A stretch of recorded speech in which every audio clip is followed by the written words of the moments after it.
Hey y'all, welcome back to my channel, and if you're new here, hello and welcome.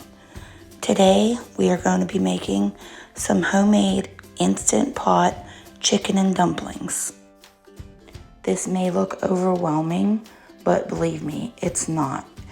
First here, you're going to go ahead and stick your instant pot on the saute mode on high, and then you're going to go ahead and add in a half a stick of butter, let it melt. And then you're gonna add in your veggies.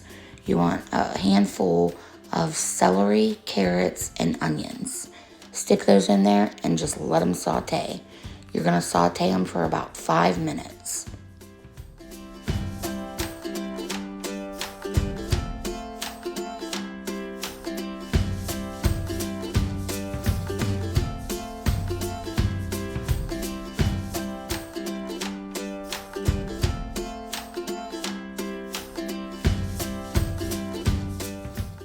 Here we're going to go ahead and toss in 1 tablespoon of minced garlic. And you want to saute that for about a minute or until fragrant.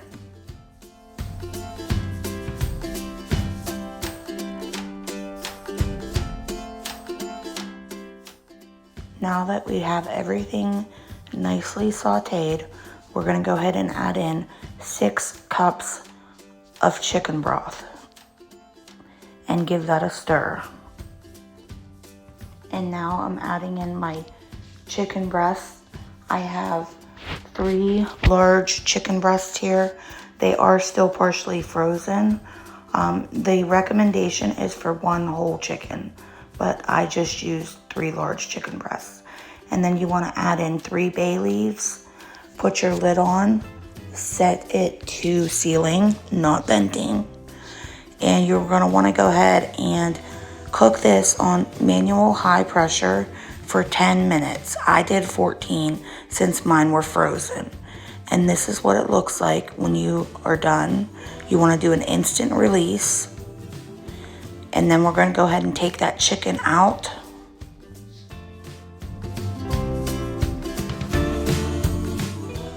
You're also going to want to go ahead and remove your bay leaves at this time. And then just stick your chicken aside to cool. Next, go ahead and turn your Instant Pot onto deep warm, and then you're gonna add in your bowl of seasonings, which is a half a tablespoon of seasoned salt, half tablespoon of poultry seasoning, half tablespoon of black pepper, half tablespoon of sage, 1 teaspoon of thyme, and 1 teaspoon of dried parsley. Make sure you go ahead and whisk that together well so all your flavors can marry together. Here we're going to go ahead and get our dumplings going. You're going to want to add in 1 1/4 cups of flour, 2 teaspoons of baking powder, and 1 teaspoon of salt. And then you're going to whisk all that together well.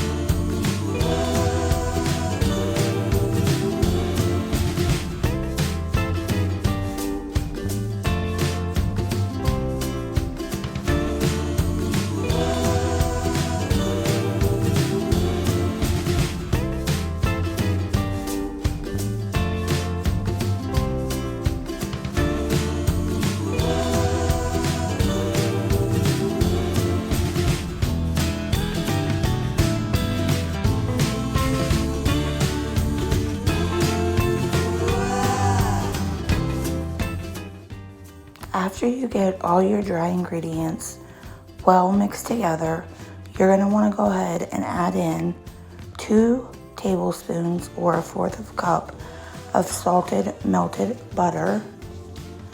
And then you're going to want to go ahead and warm up a half a cup of milk. I put mine in the microwave for about 40 seconds. Here you're going to want to go ahead and mix your ingredients together now. Learn from me and do not use a whisk. Use a fork. Also, you do not want to overmix this. You just want to get it until it's combined. Do not overmix it. And do not use a whisk because you will have a sticky mess.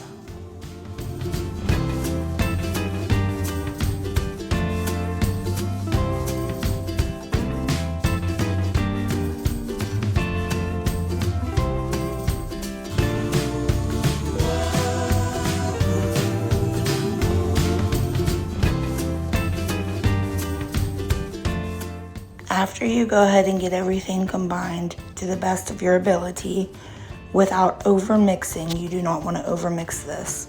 Go ahead and just squeeze it together with your hand in a ball and then flop it out on a floured countertop or floured surface.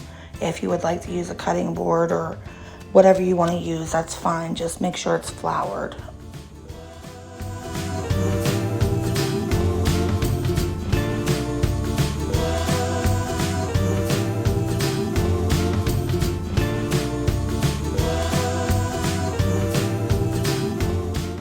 After you have kneaded this just a couple times, not much, you're going to want to go ahead and use a floured rolling pin to roll out your dough.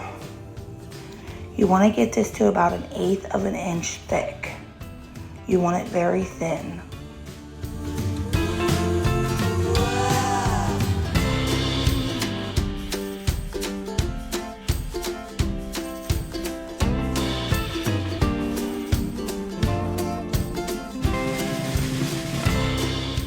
Now that we have it to the thickness that we would like, we're going to go ahead and use a pizza cutter to slice our strips.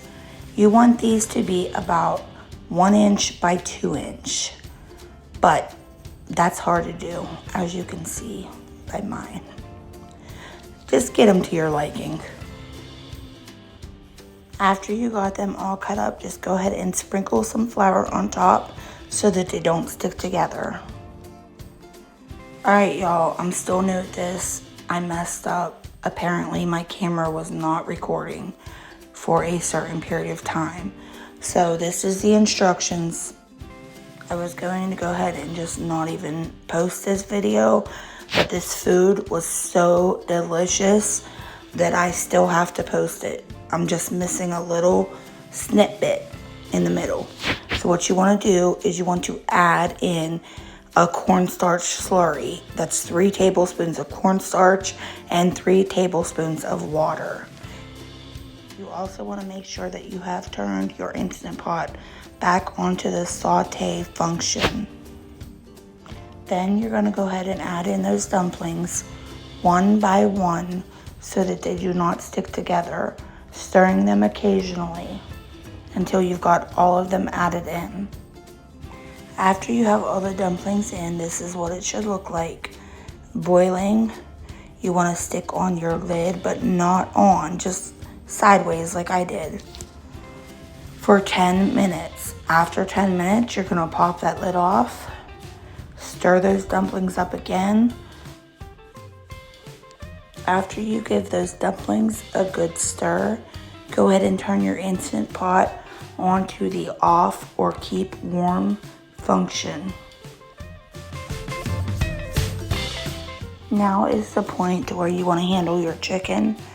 You want to shred it. If you have a whole chicken with the bones and all, go ahead and shred that chicken. Disregard the bones, and then you're going to add all that back into your pot.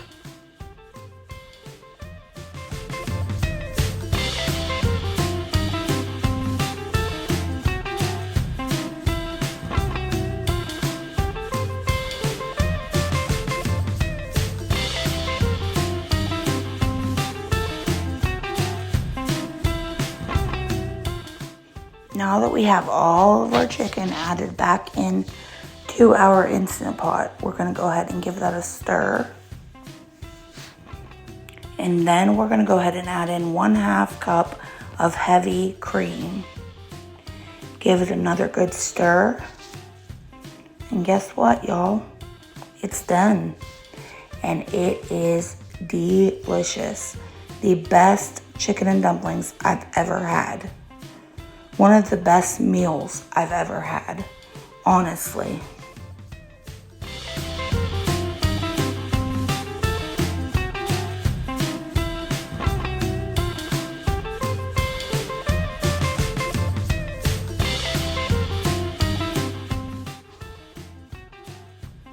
Thank y'all so much for watching another video of mine. Please consider liking and subscribing. I appreciate y'all and have a great night.